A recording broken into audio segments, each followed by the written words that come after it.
Bueno, muy buenas tardes para todos y cada uno de ustedes, mis queridos copidroguistas. Bienvenidos a este podcast referente a la acción de formación, liderazgo con visión consciente para el crecimiento empresarial. El objetivo del desarrollo de esta acción de formación pues claramente encaminado hacia fortalecer al empresario asociado a copia y drogas sus habilidades de liderazgo, propiciando el trabajo en equipo, cultivando vínculos de colaboración que permitan el mejoramiento de los resultados y le permita guiar a su equipo de trabajo a alcanzar los objetivos propuestos, desarrollando su establecimiento como una empresa con visión productiva y competitiva que contribuye al crecimiento de la cooperativa y de la economía nacional. Entonces, fíjense que a partir de allí me están diciendo que no estamos solos, que estamos velando no solo por mejorar las competencias, los saberes y los quehaceres de nosotros como copidroguistas, sino también que nosotros a través del quehacer diario con el cual realizamos nuestra función principal, podemos llegar a generar un impacto en todo el entorno al cual nosotros nos encontramos vinculados y adicional a ello podemos aportar en el crecimiento de esta economía nacional que tanto lo requiere y la cual se apoya en el ejercicio y el desarrollo que nosotros realizamos. Esta acción de formación está dividida en cuatro unidades temáticas, ¿cierto? La primera encaminada hacia el pensamiento analítico e innovación, la segunda hacia liderazgo e influencia social, la tercera hacia esa resiliencia, tolerancia al estrés y la flexibilidad, y la cuarta uso, control y monitoreo de la tecnología. Nuevamente, pues aquí me presento su querido servidor, Jan Leonard Hernández Tinoco, que nos va a estar orientando en el desarrollo de este podcast. Comencemos, ¿cierto? Y comenzamos haciéndonos esta pregunta: ¿qué significa el liderazgo con visión consciente? ¿Qué es lo que nos permite adentrarnos en la importancia de esta unidad temática? Y es precisamente cuando nosotros comenzamos a identificar la importancia de analizar las tendencias, de estar expectantes, de estar abiertos a todo tipo de información. Recordemos que si en China estornudan, aquí a nosotros nos da gripa. Entonces, propiamente eso nos comienza a dar luces frente a qué es lo que vamos a comenzar a ver o a presentarse en nuestro entorno inmediato dentro del corto plazo. Recordemos que a nosotros, por ejemplo, de lo último que vivimos no nos llegó de momento, sino nos dio tiempo para podernos preparar. ¿Qué sucedió? Que pensábamos que era un hecho aislado, que se podía llegar a controlar por fuera y le dejamos la responsabilidad a otros y seguramente ahí fallamos en tomar con cautela esa situación que se nos estaba presentando, la cual nos hubiera permitido dimensionar de mejor manera esa situación a la cual nos vimos sometidos. Entonces, eso me va a permitir a mí poder diseñar estrategias para aprovechar las oportunidades y las amenazas, cómo esas amenazas como las convertimos en oportunidades. Claramente eso me va a permitir tener ese pensamiento de globalización, pensar globalmente y actuar localmente, que es como necesitamos comenzar a hacerle frente a tener ese pensamiento de país grande, que podemos ir más allá de las fronteras y que podemos ir con una oferta de valor que nos permita crecer a nosotros y que también nosotros podamos contribuir al desarrollo de nuestro país y claramente a las regiones en las cuales podamos llegar a impactar. Y eso es lo que con toda esta información precisamente me permite a mí un pensamiento analítico e innovación. Y entonces, ¿qué entendemos como pensamiento analítico? Como ese pensamiento razonable y reflexivo. Y razonable no es que sea restrictivo, sino cuando hace referencia a razonable es racional, metódico, que es completamente conductivo y que nos permite a nosotros poder llegar a dividirlo en segmentos de tal manera que podamos identificar esas secuencias para poder lograr un mejor resultado frente a una determinada situación o problema. Claramente, cuando hablamos de ese pensamiento analítico, va muy encaminado a que no nos dejemos sobrellevar frente a las vicisitudes, ¿cierto? Sino que sepamos llegar a afrontarlas para permitirnos dividir el problema en partes más pequeñas que se puedan identificar, categorizar, analizar, sintetizar y sobre todo solucionar. Muy bien, excelente. Sé que lo tenían ustedes en su mente. Y eso sí que comenzamos a decir que las particularidades de ese pensamiento nos llevan a que es analítico, es decir, lo divide en partes, es secuencial. quiere decir de que requiere la secuencia de uno a otro para poder determinar cuál es la lógica, cuál es el método, cuál es la secuencia más indicada. Para eso tenemos que detenernos para analizar esos aspectos y sobre todo, como lo hemos venido mencionando, que sea resolutivo. ¿Para qué nos sirve ese pensamiento analítico? Precisamente para resolver problemas, ¿cierto? Cada vez que nos encontramos y cómo lo resolvemos, pues tenemos que dividirlos en pequeñas partes para que podamos tener victorias tempranas. Recordemos que todo esto es un medio y no es el fin. El fin es que tú como empresario puedas tomar las mejores decisiones de una manera más estratégica. Para ello llevamos esa planeación estratégica que nos permita generar una interpretación de la información que yo cuento, generando una comunicación efectiva a través de mensajes asertivos a mis equipos de trabajo que nos permita resolver conflictos a los cuales nos podemos llegar a ver sometidos. Y eso nos lleva a que tenemos que tener en cuenta la innovación. Pero entonces, ¿qué es la innovación en el liderazgo? La innovación la entendemos como esa consolidación de las nuevas ideas dentro de un mercado establecido de tal manera que se torne exitoso. ¿Eso qué me quiere decir? Que si yo no genero impactos a quienes estoy dirigiendo mis esfuerzos, mis productos, mis servicios, todo lo que he venido cambiando, pues propiamente eso es un boceto, una idea, un desarrollo, un prototipo. Tiene que haber una aceptación por parte de los actores que están percibiendo este tipo de generación de nuevas ideas. Entonces, ¿a quién podemos identificar como gran innovación? Por ejemplo, la energía eléctrica. Tengamos en cuenta que la energía, todo tipo de energías, eólica, mareomotriz, biomasa, paneles solares, todo lo convertimos en energía eléctrica. Y hay un meme precisamente referente a eso en la red, en donde estaban los grandes premios a los grandes personas que se han destacado en la humanidad y decían al señor Steve Jobs por la innovación. Entonces, bravo, bravo, bravo. Y después aparecía Google.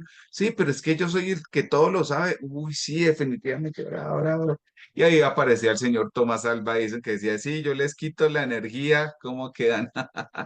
Entonces, fíjense que todo lo estamos, casi nuestra vida moderna se basa en la energía eléctrica. De hecho, en los apartamentos, para poder gozar del agua, ¿cierto? Necesitamos de bombas eléctricas que impulsen el agua y nos lleguen a nuestros puntos de vivienda o de lugar de trabajo en donde nos encontramos. Eso propiamente nos lleva a la importancia del liderazgo. Y ese liderazgo como esa capacidad de influir positivamente entre todos los actores que se encuentran involucrados.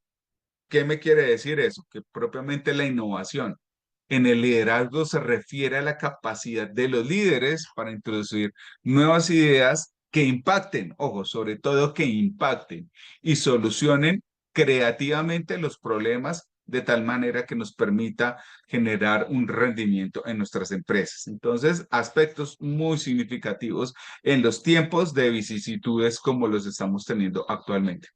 Claramente, eso nos lleva a la importancia de ejercer ese liderazgo e influencia social, donde ya definimos qué es el liderazgo, ¿cierto? Pero en la influencia social lo entendemos como ese proceso psicológico que se da cuando una o varias personas modifican las actitudes, opiniones, sentimientos, comportamientos o juicios de otras personas. Quiere decir que está generando liderazgos, ¿cierto? Que tiene esa capacidad a través de su ejemplo poder llegar a liderar a los demás y generar una influencia social para que el entorno en el cual nos encontramos pueda llegar a brindar buenos resultados que generen valores éticos, profesionales, laborales y que propendan por el crecimiento de una comunidad. De esta manera, decimos que esas habilidades que identificamos en nuestra presentación deben estar inmersas en un líder. ¿Cuáles son? El enfoque, la persistencia, la humildad, el compromiso, la toma de las decisiones, la inteligencia emocional, que es muy significativa y más adelante estaremos hablando de ello, la escucha activa, no es solo oír por oír, sino saber interpretar lo que me quieren decir para poder generar desarrollos honestos, adaptables y potencializar el talento. ¿Qué quiere decir? Que debo de estar en la capacidad de generar nuevos liderazgos. El liderazgo no es cómo genero subordinados, sino cómo dentro de lo que he identificado puedo generar desarrollo de nuevos líderes para que a través de esa ética, de esos valores, de ese buen ejemplo y de los buenos resultados pueda llegar a promulgarse y multiplicarse dentro de nuestra sociedad. Es así que dentro de las habilidades de un líder influenciador, ¿cierto? Se encuentran las que anteriormente describíamos, ¿cierto? Como comunicación efectiva, empatía, escucha activa, respeto, visión compartida, otros aspectos como son precisamente la adaptabilidad, la flexibilidad, la resolución de problemas, la confianza. Y cuando hablamos de confianza, fíjense que no es que nos volvamos confianzudos, sino cómo comienzo a hacer este ejemplo y seguimiento a lo que vengo dando entre lo que pienso, entre lo que digo y en lo que actúo. Eso genera un aseguramiento de las acciones con las cuales me estoy proyectando con todos los actores que podemos llegar a intervenir para poder tener una capacidad de aprendizaje de todos estos actores que afectamos. De tal manera que esas características de un líder influenciador deben no solo estar atados al control, claro que sí, supremamente importante el control porque lo que no mido, no lo controlo y lo que no controlo, no lo puedo mejorar. No se te olvide nuevamente, lo que no mido, no lo controlo y lo que no controlo, no lo puedo mejorar. Pero no podemos estar basados en la restricción, ¿cierto? Sino en la forma en la cual yo comienzo a generar seguimientos, monitoreos continuos, de tal manera que haya un empoderamiento y una delegación entre todos los actores que vamos generando ese tipo de influencia para poder generar la confianza. No es confianzudos, sino confianza, confiabilidad de que lo que estoy haciendo ahorita voy a continuar durante el tiempo realizándolo de la misma manera pero generando empoderamientos y liderazgos dentro de mis equipos de trabajo o las comunidades a las cuales estoy interviniendo.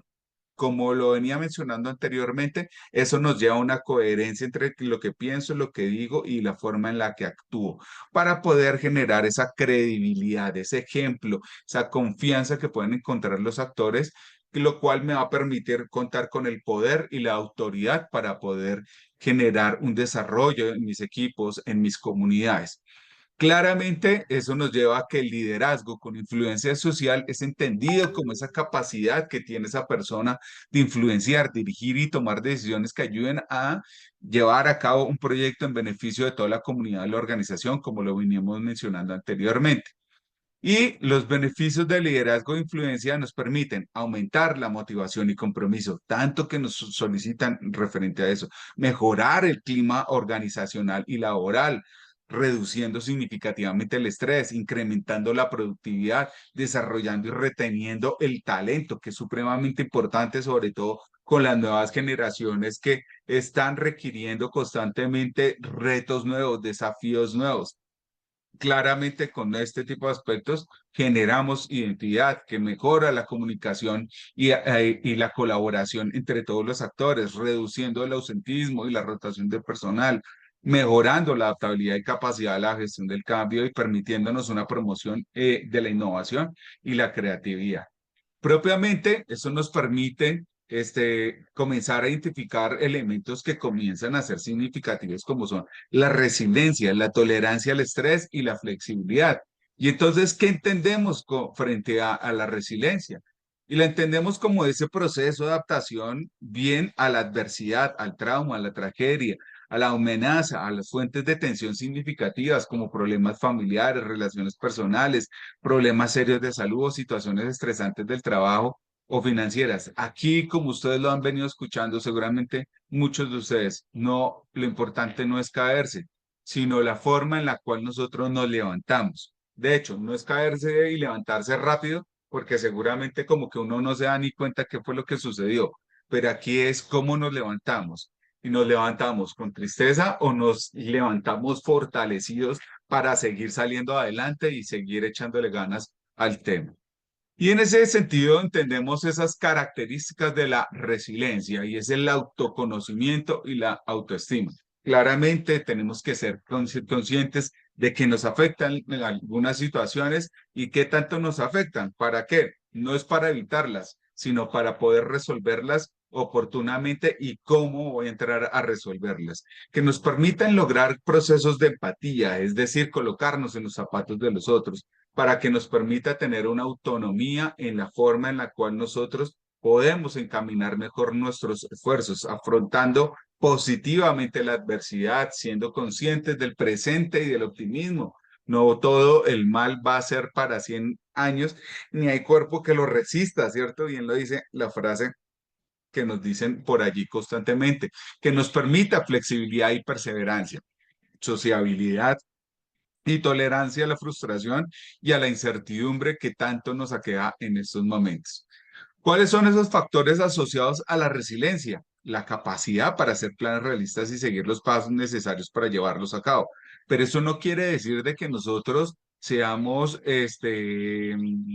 negativos frente a una situación que se esté dando, ¿cierto? O que seamos extremadamente positivos frente a condiciones ilógicas que se pueden llegar a dar.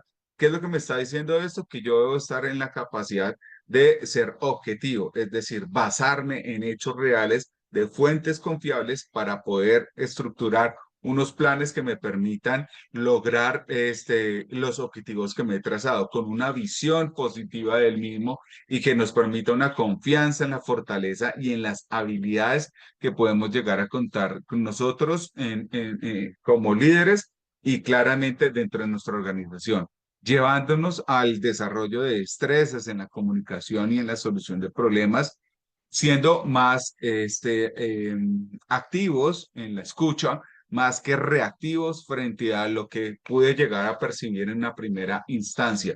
Eso requiere trabajo y requiere investigación, requiere trabajo con nuestros actores para que todos podamos llegar a aportar en el desarrollo de lo mismo que también se requiere dentro de los procesos de innovación para llegar a la capacidad para manejar esos sentimientos e impulsos fuertes sin ser reprimidos y sino decir asertivamente eso que tanto nos puede llegar a quejar o la forma con la cual lo tenemos que resolver. Entonces, ¿qué es la tolerancia hacia el estrés? Nos está diciendo como esa capacidad para soportar las presiones y tensiones sin venirse abajo, manteniendo el nivel de funcionamiento eficaz y un grado de ansiedad mínimo en condiciones que para la mayoría de las personas serían supremamente tensionantes y agobiantes. No sería conveniente que nosotros siendo líderes, pues terminemos siendo derrumbados tan fácilmente, porque pues eso no brinda credibilidad ni confianza a todos los actores a los cuales nosotros estamos impactando. Y entonces ahí vamos a los pilares en los que se construye la tolerancia al estrés. Primero, anticipación a la experiencia. Por eso la importancia de identificar tendencias, estar mirando más allá, dejar de mirar el árbol y comenzar a mirar el bosque. ¿Cómo me anticipo a esas situaciones? Es lo que me va a permitir a mí estar más relajado ante ese tipo de situaciones, desvirtuar la atención de la emoción negativa, que es lo que seguramente puede llegar a opacarnos frente a lo que realmente está sucediendo y que nos permita generar una reevaluación de la situación como aceptable. ¿Para qué? Para incrementar la capacidad para regular el comportamiento. No quiere decir de que regulemos nuestras emociones. Lo que entramos a perder son nuestras emociones cuando nos dejamos llevar de las situaciones. No es que no las vivamos, tenemos que ser conscientes de ellas, pero hay que hay que saber vivirlas para lograr ese diálogo interior positivo que nos permite encontrar el equilibrio. Llevándonos a espacios de flexibilidad, claro que sí. ¿Y qué entendemos como flexibilidad? Como esa capacidad de adaptación a situaciones cambiantes con facilidad, la cual nos permite mantener una actitud abierta ante nuevos desafíos. Eso quiere decir el open mind, la mente abierta. Esto implica estar dispuesto a modificar planes y rutinas, así como aceptar cambios y aprender nuevas formas de hacer las cosas. También implica ser capaz de trabajar en equipo, colaborar con otros y ser receptivo a diferentes opiniones. ¿Eso qué quiere decir? Que debemos ser conscientes que no nos las sabemos todas y que seguramente hay otros actores que pueden tener conocimiento, experiencia y que de manera conjunta podemos encontrar más y mejores resoluciones frente a ello. ¿Cómo realizo esa flexibilidad? Aceptando el cambio. Y aceptando el cambio no es que me haga sumiso, sino que yo pueda tener ese pensamiento crítico y analítico que me pueda decir, oiga, definitivamente hay sistemas de alertas tempranas que me están diciendo la necesidad de que genere cambios significativos en la forma en la cual estoy concebiendo, no sé, mi vida personal, profesional, laboral, que nos mantenga en una mente abierta. Abierta es que con sabiendo escuchar las diferentes opciones sin llegar a ser despistado o abstracto, ¿cierto? Sino que sea centrado, pero abierto a todo tipo de posibilidades, logrando no enfocarnos, pero sí por lo menos tener un pensamiento convergente que me permita extraer de lo abstracto condiciones que me puedan llegar a brindar diferentes situaciones y que en trabajo conjunto podamos focalizar esos esfuerzos al final del ejercicio para aprender y ajustarse rápidamente a nuevas circunstancias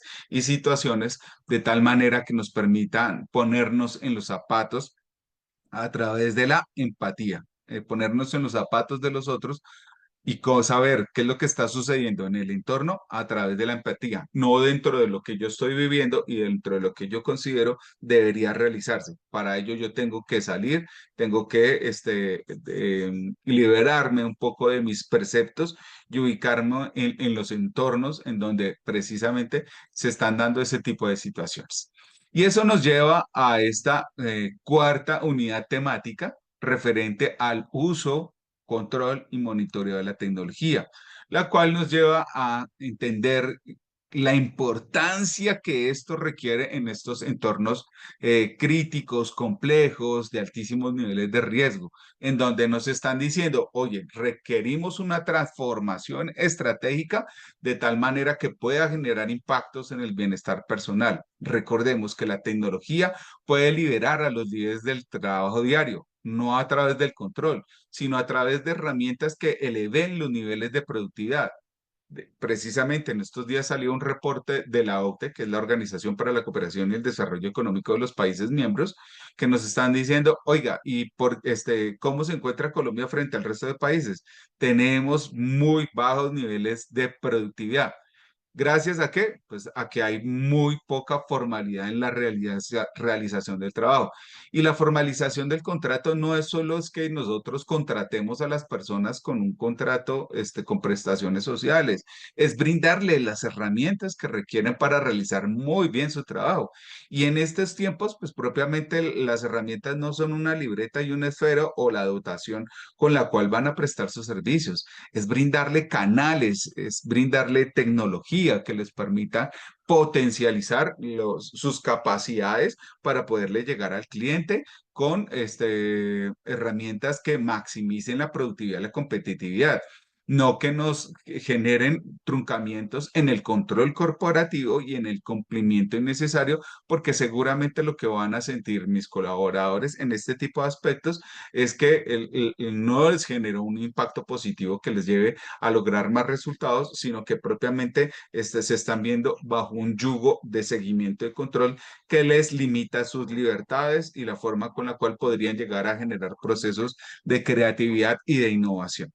Para ello, aquí presentamos unas medidas que pueden ayudarnos a mejorar el bienestar laboral, como son equilibrar el trabajo en la vida familiar. Claramente, nosotros debemos de tener nuestros espacios separados, mejorar los espacios de trabajo, proponer retos y objetivos que nos distraiga, que generemos esas pausas activas, pero no con el título literal y los tiempos ahí fijos, sino que en la medida de lo posible hay momentos que tenemos picos de trabajo y hay caídas, hay tiempos valles en donde podíamos aprovechar esos para poder, por ejemplo, brindar y compartir con nuestros colaboradores, reconocer a los empleados de forma continua. Y reconocerlos no es generar el empleado del mes. El reconocimiento debe ser como equipo. ¿Por qué? Porque lo logramos entre todos, ofreciendo formación constante. Eso es supremamente fundamental. ¿Por qué? Porque los entornos están cambiantes y nosotros desde las escuelas, dentro de los programas de formación, procuramos traer lo último en tendencias para que ustedes estén a la vanguardia de esas nuevas condiciones, fomentar el buen ambiente laboral, no solo a través de las encuestas, sino de las acciones que les permita realmente encontrar aspectos motivantes dentro del equipo de trabajo que nos lleven a promover la participación activa de los empleados. Claramente vamos a presentar resistencias al cambio, es una naturaleza del ser humano y allí a partir de este tipo de condiciones seguramente encontraremos una brecha de habilidades, las cuales iremos cerrando con esos procesos de capacitación. Otro de los aspectos importantes, tengamos muy en cuenta la seguridad de la información, cómo soy cuidadoso con toda la información, no solo la contable, ¿cierto? El dinero con el que tengo en mi casa, sino cómo cuento con las bases de datos de mis clientes, de mi mismo personal, cómo cuento con sistemas que me permitan a mí poder limitar el acceso a personas dueñas de lo ajeno que accedan a los datos de mi organización, a la integración de los sistemas, cómo puedo llegar a comenzar a articular, por ejemplo, los diferentes dispositivos, cómo puedo subirlos a la nube, cómo comienzo a conectar diferentes equipos que pueda tener dentro de mi organización para maximizar esos recursos que nos lleven a un cambio cultural hacia esa transformación digital. Entendemos que nuestros modelos de negocio tienen diferentes generaciones. ¿Qué debo realizarlas? No ponerlas a chocar ni ponerlas de un lado ni para el otro, sino cómo comenzamos a generar equipos sincrónicos en donde la experiencia de unos, ¿cierto? Va a ser el alimento de otros y la experiencia que tienen, por ejemplo, en tecnología puede llegar a ser alimento de los otros. De esa manera nos va a permitir generar impactos positivos que nos permitan ser más productivos y competitivos, llevándonos a hacer liderazgos de manera completamente estratégica. ¿Cómo desarrollar ese liderazgo digital? Con conocimientos y habilidades digitales sobre temas como automatización que requerimos en nuestros modelos de negocio. Recordemos que por ahí está precisamente la identificación por radiofrecuencia, que ya la tiene Copidrogas y que sería supremamente positivo para nuestros modelos de negocios, para poder llegar a mejorar nuestra administración de los inventarios, que nos permita analizar esos datos y procesar la información, demostrando a nuestros equipos cómo se pueden hacer las cosas y acompañándolos en el recorrido, en donde hablamos de allí de la necesidad de ser un coach, ¿cierto? Es un entrenador que brinda acompañamiento, no solo que da instrucciones, sino que te está diciendo qué estás haciendo bien y qué estás haciendo mal de manera asertiva. Recordemos, aquí atacamos el problema, aquí atacamos el proceso, más no atacamos las personas, ¿listo? Esa cultura tengo que fomentarla y desarrollarla dentro de mi organización. ¿Para qué? Para enfrentar el reto de educar a sus empleados sobre la forma de optimizar el rendimiento de equipos y sistemas haciendo una inmersión digital. Entonces, ¿qué habilidades requiere el líder digital? Creatividad, generación de nuevas ideas. Para ello tiene que, pues, recurrir a otro tipo de técnicas que no sean la que está haciendo la competencia. Si estoy aplicando las mismas porque le está funcionando bien, quiere decir de que yo me estoy convirtiendo en un seguidor, en un follower, ¿listo? De esa compañía. ¿Y qué quiere decir? Que estoy siendo el reflejo. Y cómo que espero obtener resultados diferentes realizando siempre lo mismo. Entonces, mi invitación es a que pensemos diferente y miremos otros tipos de entornos, de hecho, otros sectores para generar otro tipo de soluciones que nos llevan a tener una mejor comunicación para transmitir los conceptos y los objetivos, ¿cierto? A través de la colaboración para los miembros del equipo que lo necesiten, llevándolos a ese pensamiento crítico. De tal manera que se requiere una inteligencia emocional, es decir, no dejarnos llevar por el momento, sino ser aplomados frente a la forma en la cual tengo que responder frente a los diferentes estímulos y las incidencias a las que me estoy viendo sometido, siendo consciente de que debo tener una pedagogía para enseñar. Y en ese sentido, ahí es cuando decía, tenemos que ser coach, que nos permita adaptarnos para responder con agilidad a los cambios, obteniendo victorias tempranas y a través de la formación como experto en tecnología, pero también como coach, poder generar todo este tipo de aspectos, logrando la integridad, logrando la imparcialidad la objetividad y sobre todo que me lleve a tomar decisiones universales con mi equipo de trabajo más que singulares que puede llegar a lograr identificar o generar injusticias o inequidades dentro del desempeño de mi organización. Esto queremos decirles a ustedes muchas gracias